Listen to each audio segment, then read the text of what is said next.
우리에게 주신 하나님의 말씀은 신약성경 갈라디아서 1장 1절에서 12절의 말씀입니다. 신약성경 303쪽에 있습니다.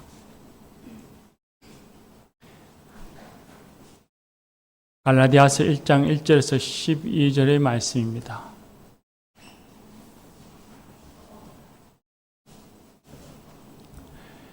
이것은 하나님의 말씀입니다. 하나님의 말씀을 듣겠습니다.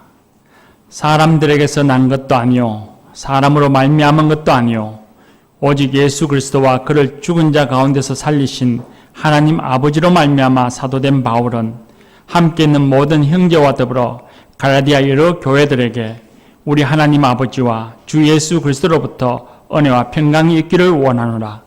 그리스도께서 하나님 곧 우리 아버지의 뜻을 따라 이 악한 세대에서 우리를 건지시려고 우리 죄를 대속하기 위하여 자기 몸을 주셨으니 영광이 그에게 세세토록 있을지어다. 아멘. 그리스도의 은혜로 너희를 부르신 이를 이같이 속히 떠나 다른 복음을 따르는 것을 내가 이상하게 여기노라. 다른 복음은 없나니 다만 어떤 사람들이 너희를 교란하여 그리스도의 복음을 변하게 하려 함이라. 그러나 우리나 혹은 하늘로부터 온 천사라도 우리가 너희에게 전한 복음 외에 다른 복음을 전하면 저주를 받을지어다. 우리가 전에 말하였거니와 내가 지금 다시 말하노니 만일 누구든지 너희가 받은 것 외에 다른 복음을 전하면 저주를 받을지어다. 이제 내가 사람들에게 좋게 하랴 하나님께 좋게 하랴 사람들에게 기쁨을 구하랴 내가 지금까지 사람들의 기쁨을 구하였다면 그리스도의 종이 아니니라. 형제들아 내가 너희에게 알게 하노니 내가 전한 복음은 사람의 뜻을 따라 된 것이 아니니라. 이는 내가 사람에게서 받은 것도 아니요 배운 것도 아니요 오직 예수 그리스도의 계시로 말미암은 것이라. 아멘. 이 말씀을 하나님이 은혜 줄 줄 믿습니다. 마타나 준창단 찬양하겠습니다.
찬양 감사합니다. 감사와 순종으로 오늘 사는 성도들이 됩시다. 할렐루야. 마태복음 21장에 보면 예수님이 예루살렘에 들어가서 많은 무리들에게 성전에서 하나님 나라에 관하여서 가르칠 때에 제사장들과 장로들이 예수님께 찾아와서 물었습니다. 너가 무슨 권위로 이런 일을 하느냐? 또 누가 이 권위를 내게 주었느냐? 그렇게 물었습니다. 그때 예수님께서 그 제사장들과 장로들에게 말씀하시기를 나도 한 가지를 물어보자. 너희가 대답하면 나도 무슨 권위로 이런 일을 하는지 말하리라 하시고는 요한의 세례가 하늘로부터냐 사람으로부터냐 라고 물었습니다.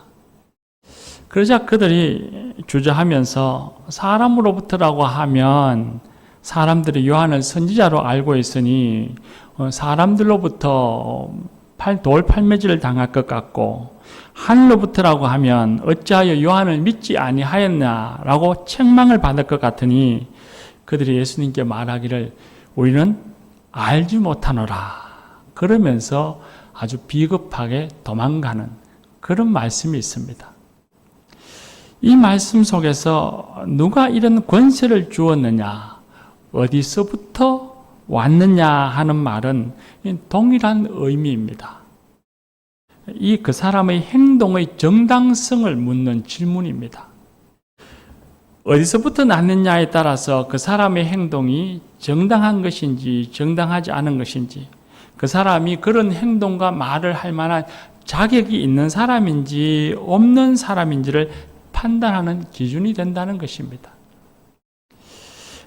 땅에서부터 왔는데 하늘의 말을 할 자격이 없다는 것이죠. 우리가 이 말을 반대로 생각해 보면 하늘로부터 왔다면 거기에 합당한 말과 행동을 해야 하고 땅으로부터 왔다면 거기에 합당한 말과 행동을 해야 되지 땅으로부터 온 사람이 하늘의 말과 행동을 한다면 그 사람은 온전하지 못한 사람이 되는 것입니다. 오늘 우리가 읽은 말씀에 보면 바울사도가 갈라디아 지역의 교회들에게 하나님의 말씀을 전하면서 이 읽은 서문의 말씀을 보면 바울사도가 지금 매우 뭔가 흥분되어 있다는 느낌을 받습니다. 왜냐하면 바울사도가 쓴 다른 서신서의 말씀을 보면 자기를 소개한 이후에 그 다음엔 반드시 먼저 교회의 안부를 물어보고 그리고 그 교회에 대해서 감사한 일을 꼭 전하고 있습니다. 그런데 우리가 읽은 이 데살로니가 말씀을 보면 그런 인사도 아예 없이 축복 후에 곧이어서 6절에 보면 내가 이상하게 여기노라 그러면서 갈라디아 교인들을 질책합니다. 그리고 7절 말씀에 보면 복음을 변하게 한 자들에게 대해서 대놓고 화를 내고 9절 말씀에는 아예 다른 복음을 전하는 사람들을 향해서 저주하는 말씀을 던집니다. 뭔가 바울사도가 지금 굉장히 격해져 있다는 것을 알 수 있죠. 바울사도가 왜 이렇게 격하게 말씀을 전하고 있을까? 흥분하고 분노한 상태일까라고 하는 것은 어떤 성생들에 의해서 비롯되었다는 것을 알 수 있습니다.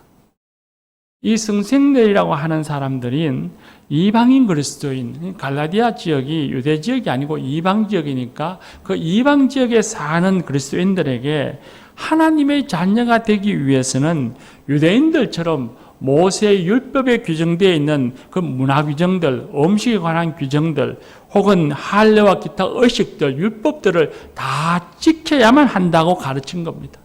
그러면서 바울 사도가 전하는 유대교의 율법을 지킬 필요가 없다고 하는 가르침은 새빨간 거짓말이라 그렇게 말했던 겁니다.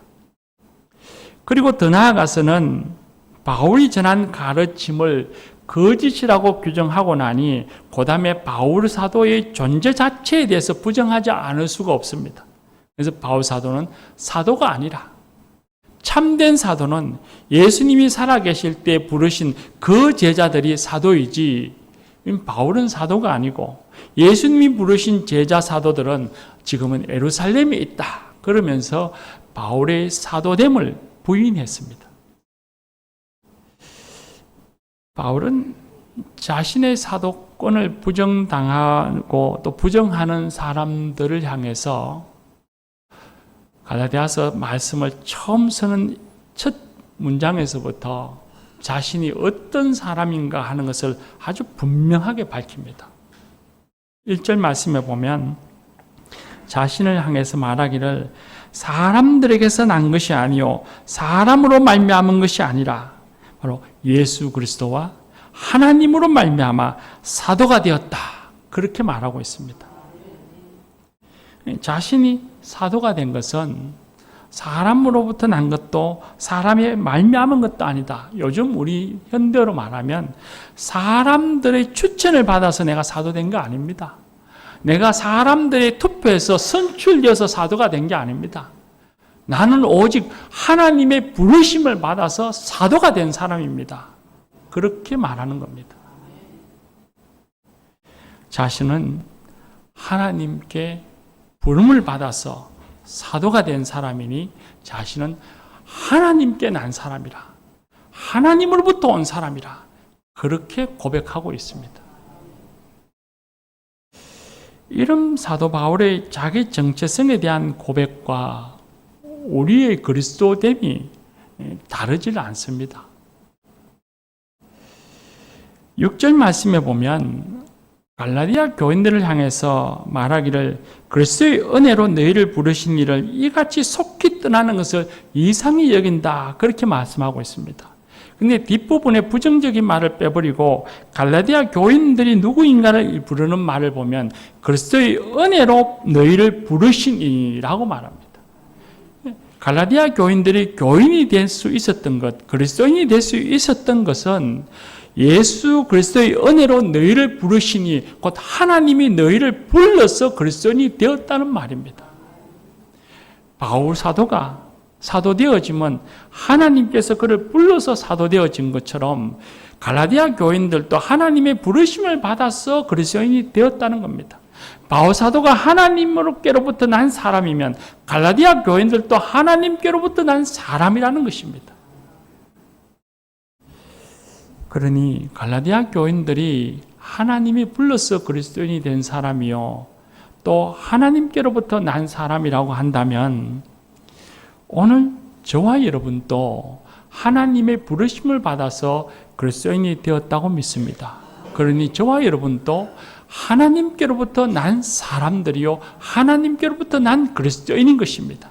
사람들의 추천에 의해서 그리스도인이 된 게 아닙니다. 사람들이 투표해서 선출되어서 그리스도인이 된 것이 아닙니다. 오직 하나님께서 우리를 불러서 그리스도인이 되었습니다. 하나님께로서 난 그리스도인인 것입니다. 물론 겉으로 드러나기는 어떤 분은 그렇게 말하겠죠. 나를 교회로 인도한 사람은 아무개 친구입니다. 나를 교회로 인도한 사람은 아무개 권사님입니다. 나를 교회로 인도한 사람은 내 가족입니다. 그렇게 말할지도 모릅니다. 겉으로 드러나기는 그렇습니다. 그러나 눈에 보이지 않는 그 이면에는 우리의 삶에 임재하셔서 간섭하시는 하나님의 부르심이 있었습니다. 하나님의 간섭이 있었고 하나님의 부르심이 있어서 우리가 그리스도인이 되어진 것입니다.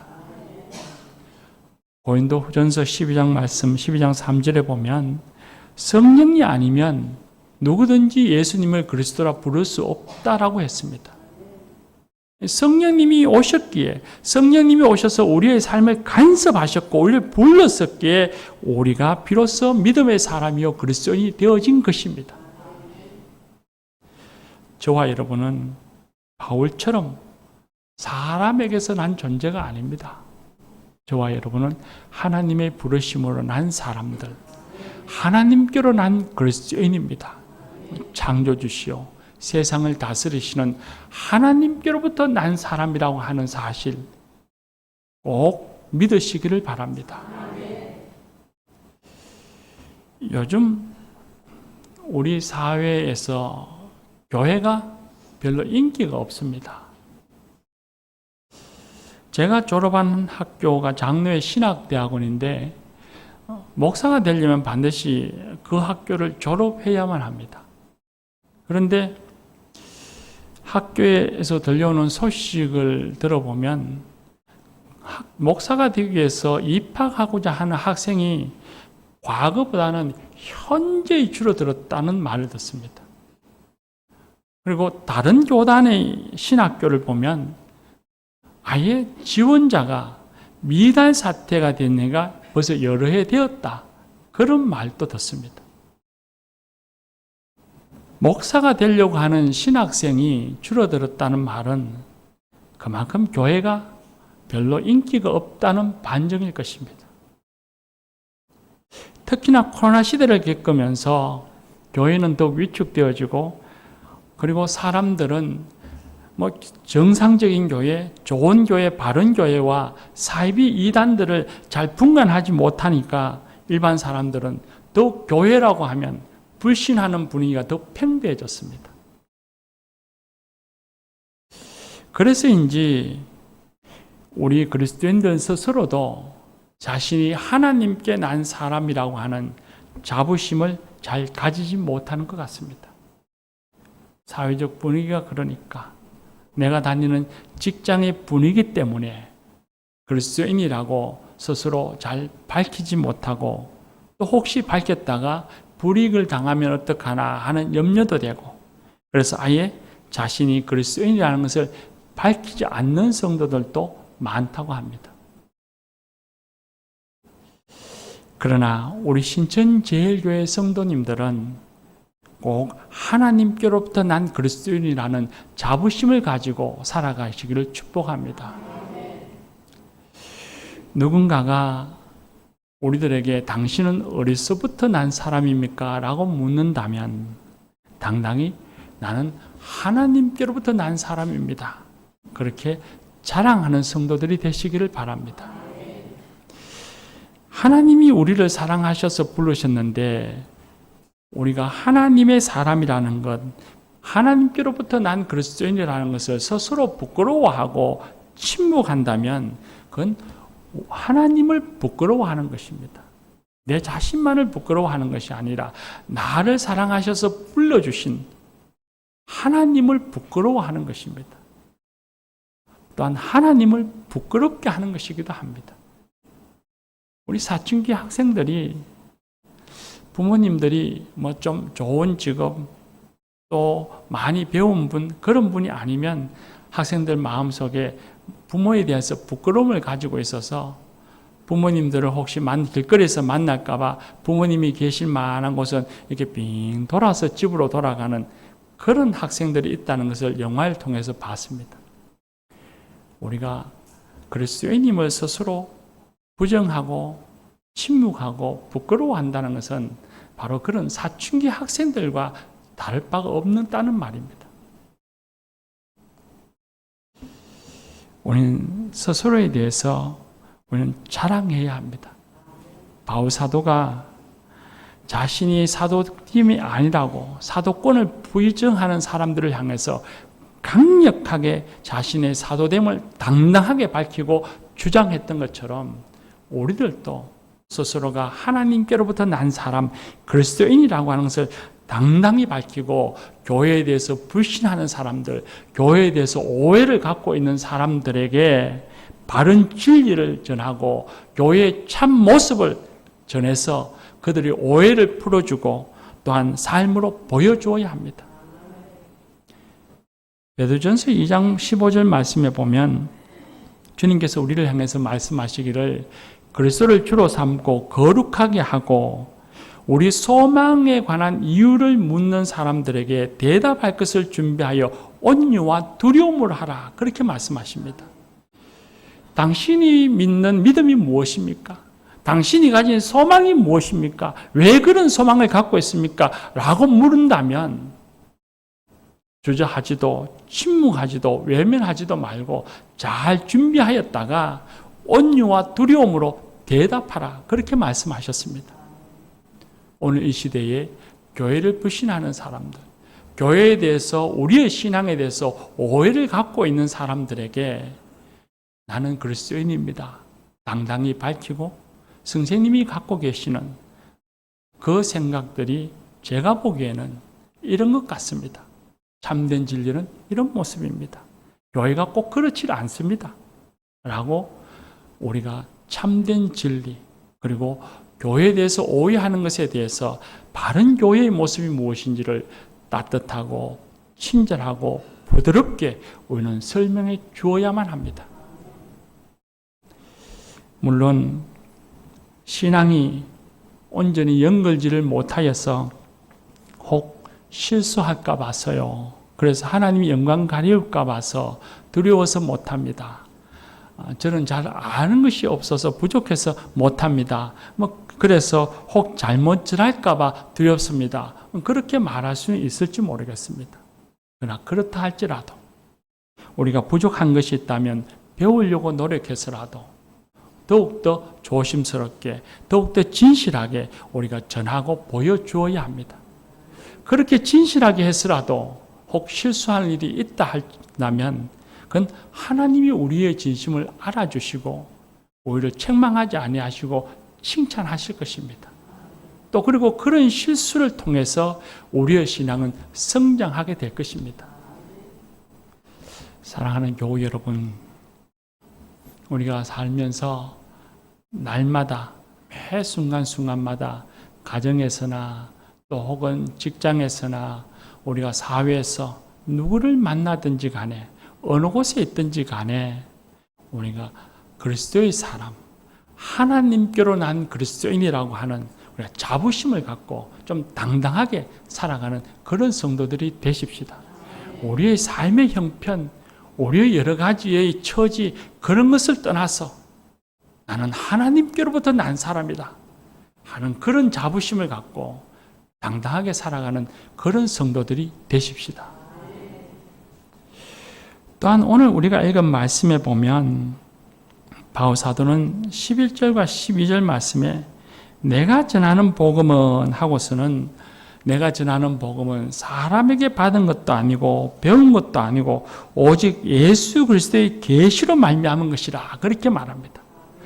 자기가 전한 갈라디아 교회에 전한 복음은 오직 예수님께서 나타나서 보여주셨던 그 진리, 그 복음을 내가 전한 것이다 그렇게 말하고 있고, 그리고 그렇게 자신이 전한 복음을 진지하고 진실함을 드러내 보여줄 뿐만 아니라 그 복음에서 떠난 갈라디아 교인들, 다른 복음을 전하는 사람들, 그들을 향해서 강하게 책망하고 있습니다. 복음이라고 하는 것은 기쁜 소식이라는 것입니다. 그러면 무엇이 기쁜 소식인가 하면 4절 말씀에 잘 나옵니다. 우리가 읽은 4절 말씀에 바울 사도가 격분한 마음으로 무엇이 복음인가를 아주 짧은 문장으로 말씀합니다. 예수 그리스도께서 하나님 아버지의 뜻을 따라 이 악한 세대에서 우리를 건지시기 위하여 우리 죄를 대속하기 위하여 자기 몸을 주었으니 라고 말합니다. 예수님께서 하나님의 뜻을 따라서 우리를 죄에서 건지시기 위해서, 우리를 죄에서 구원해 주시기 위해서 친히 십자가에 달려 죽으셨다고 말하고 있습니다. 그것이 곧 복음이라고 말합니다. 예수님의 십자가의 죽음으로 죄악 가운데 있던 우리들, 죄된 인류 속에 갇혀 있던 우리들이 죄에서 건짐받고 죄에서 용서함을 받고 하나님 앞에서 이제는 산 자가 되었고 하나님께 의롭다 인정받는 사람이 되었다는 것입니다. 이전에는 우리가 하나님 앞에서 심판받는 자요, 죽은 자이지만 예수 그리스도께서 우리 죄를 대신해서 십자가에 죽으심으로 말미암아서 이제는 우리가 하나님 앞에서 의롭다 인정함을 받는 사람이 되었고 살아있는 사람이 되었다고 말씀하십니다. 이것이 곧 복음입니다. 이것이 예수님께서 우리에게 보여주시고 가르쳐주신 복음인 것입니다. 그런데 성경에서의 이 오늘 갈라디아에서 나타나는 거짓 선생들은 예수님만 믿어서는 안 되고 예수님을 통해서만 하나님께 갈 수 있는 길이 아니라 유대교적인 율법을 잘 지켜야만 된다. 그렇게 가르쳤던 겁니다. 그 말은 결국 예수님께로만 구원받을 수 있는 것이 아니라 우리가 사람으로서 무엇인가를 잘 행해야 하나님이 만족할 만한 무엇인가를 잘 드러내야 그런 열매가 있어야만 우리가 구원받을 수 있고 하나님께 갈 수 있다는 말입니다. 사람은 스스로의 힘과 능력으로, 자력으로는 죄에서 구원받을 수 없는 존재들입니다. 우리 스스로를 한번 생각해 보십시오. 여러분이 고행을 한다고, 여러분이 선행을 많이 한다고 여러분의 심령 속에 있는 죄성들이 다 사라지겠습니까? 그런 일은 없을 것입니다. 오직 예수님의 은혜로 구원을 받습니다. 오직 하나님의 사랑, 오직 예수님의 은혜로 죄에서 건짐을 받습니다. 죄에서 용서함을 받고 하나님의 자녀가 되어집니다. 성경이 말하는 복음, 바울이 전하는 복음은 구원이 처음부터 끝까지 하나님의 작품이라고 말합니다. 거기에 사람이 무엇인가 행해서 개입된 어떤 흔적도, 어떤 공로도, 어떤 열매도 없다고 말씀합니다. 만약에 우리가 무엇을 해서 구원을 얻는 것이라면 그건 복음이 아닙니다. 생각해 보십시오. 하나님을 만족시켜야 구원을 얻는 것이라면 아마 우리는 오늘 내가 제대로 했을까? 내가 하나님을 만족시켰을까? 내가 좀 부족한 건 없을까? 우리는 매일 매순간 늘 조바심을 내게 되어지고 두려움과 불안을 한 삶을 살아야 하는, 그래서 그건 복음이 아니라 무거운 짐이고 명예가 될 것입니다. 무엇인가 행하여 얻는 것이 아니라 오직 예수님의 은혜로 구원을 얻는 것이기에 나는 아무것도 행한 것 없지만 오직 주님께서 내게 오셔서 나를 대신해서 죽으심으로 얻는 구원이기에 그것이 기쁜 소식, 복음이 되는 것입니다. 그리고 우리는 이 복음을 믿습니다. 그래서 우리는 하나님의 은혜로, 하나님의 전적인 은혜로 난 사람들입니다. 여러분, 하나님의 은혜로 난 사람들이기 때문에 우리는 하나님 앞에서 늘 겸손해야 합니다. 내가 아무 공로도, 아무 하나님께 드린 것도 없는데 내가 뭘 잘났다고 하나님께 교만한 마음을 가질 수 있겠습니까? 교만해서 내 생각, 내 욕망을 따라 하나님 없이도 살아갈 것처럼 그렇게 마음을 가지거나 행동해서는 안 됩니다. 겸손하게 하나님의 뜻을 따르는 순종의 삶을 살아야 합니다. 오늘 우리가 읽은 10절 말씀을 한번 보십시오. 바울사도는 그렇게 말합니다. 내가 사람들에게 기쁨을 구하랴. 내가 지금까지 사람들의 기쁨을 구하였다면 그리스도의 종이 아니라. 내가 주님으로부터 사도로 부름받고 내가 하나님께로부터 난 사람이 된 이후부터 나는 오직 하나님을 기쁘시게 하는 삶을 살았노라. 그렇게 고백하고 있습니다. 우리들도 하나님의 전적인 은혜로 난 사람들이니 오늘 하나님을 기쁘시게 하는 삶을 살아야 합니다. 그래서 정말 저 사람은 하나님께로 난 그리스도인이라 그렇게 칭찬받고 증명할 수 있는 삶이 되어야 합니다. 만약에 하나님께로부터 났다고 하면서 하나님과 상관없는 삶을 살아간다면 사람들은 그렇게 말할 것입니다. 당신은 어디서부터 온 사람입니까? 당신이 정말 하나님께로부터 난 그리스도인이 맞습니까? 라고 그렇게 우리에게 창피를 주고 우리를 비난할 것입니다. 그리고 그런 질문을 스스로 묻는다면 우리는 스스로의 자아가 무너지는 것을 우리는 느끼게 될 것입니다. 하나님을 기쁘시게 하는 삶을 우리는 살아야 합니다. 그런데 이때 우리가 꼭 기억해야 할 것이 있습니다. 하나님을 기쁘시게 하는 삶을 살아가는 것이 구원을 얻기 위한 조건이 아닙니다. 내가 뭔가 잘해서 하나님을 만족시켜야 한다는 부담감으로 하는 삶이 아닙니다. 하나님께로부터 은혜를 받아서 그리스도인이 된 사람은 하나님의 사람으로 불러주신 그 은혜에 감사해서 하나님을 기쁘시게 하는 삶을 살아가는 것입니다. 나는 아무것도 한 것이 없는데 하나님의 은혜로 내가 죄사함 받고 구원받았으니까 그 은혜에 너무 감사해서 그런 하나님을 내가 사랑해서 기쁨으로 자발적으로 하나님이 기뻐하시는 삶을 살아가는 것입니다. 그래서 그런 삶은, 그렇게 살아가는 삶은 무거운 짐이 아닙니다.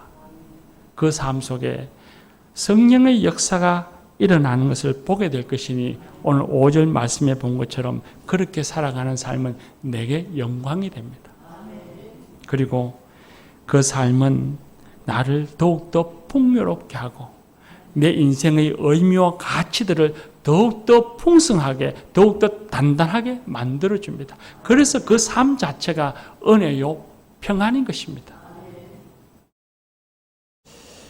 우린 간혹 하나님을 기쁘시게 하는 삶을 살면 사람들에게 기쁨을 주지 못하고 사람들에게 인정받지 못할 것이라는 두려움을 갖습니다. 오늘 우리가 읽은 말씀 10절에 보면 바울사도가 그런 말을 합니다. 내가 사람에게 좋게 하랴, 하나님께 좋게 하랴, 사람에게 기쁨을 구하랴. 그렇게 말하면서 하나님과 사람 둘 중에 하나를 선택해야 할 것처럼 말씀합니다. 그런데 이 말씀이 하나님과 사람 둘 중에 하나를 선택해야 한다는 의미로 말씀하신 것이 아닙니다. 이 말씀의 의도는 진리를 왜곡하는 사람들의 기분에 맞추어서 내가 거짓된 진리를 따르지 않겠다는 고백입니다. 자신의 이익이나 사람의 기쁨이나 사람의 인정을 위해서 불의와 짜가거나 거짓말하거나 악한 길에 서거나 거짓된 복음을 내가 따르지 않겠다는 말씀이고 그래서는 안 된다고 가르쳐 주시는 말씀입니다. 바울 스스로도 나는 이제까지 한 번도 그런 적이 없었고 앞으로도 그렇게 살아가지 않겠노라고 다짐하는 고백인 겁니다. 로마서 14장 18절 말씀에 보면 그리스도를 섬기는 자는 하나님을 기쁘시게 하며 사람에게도 칭찬을 받느니라 라고 했습니다. 하나님과 사람에게 칭찬을 받아야 한다는 말씀입니다.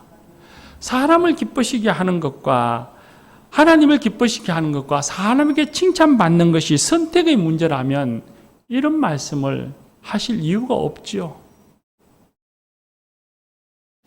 하나님을 기쁘시게 하는 선을 행하는데 그 선을 하는 것을 사람이 기뻐하지 않는다, 인정하지 않고 칭찬하지 않는다면 그건 그 사람 마음속에 악함이 있기 때문입니다. 하나님이 기뻐하시는 삶을 살 때 사람들이 인정하고 칭찬합니다. 누가복음 2장 52절에 보면 예수님의 어린 시절에 대해서 말씀하시면서 이런 말씀을 합니다. 예수님이 하나님과 사람에게 더욱 사랑스러워 가시더라 했습니다. 예수님에게 하나님에게 사랑스러워 가시더라만 하시지 않고 하나님과 사람에게 사랑스러워 가시더라 했습니다. 우리 자녀들에게만 바라는 바람이 아니라 이건 어른된 우리의 바람이 되어야 합니다. 사랑하는 교회 여러분, 우리는 전적인 하나님의 은혜로 난 사람들입니다.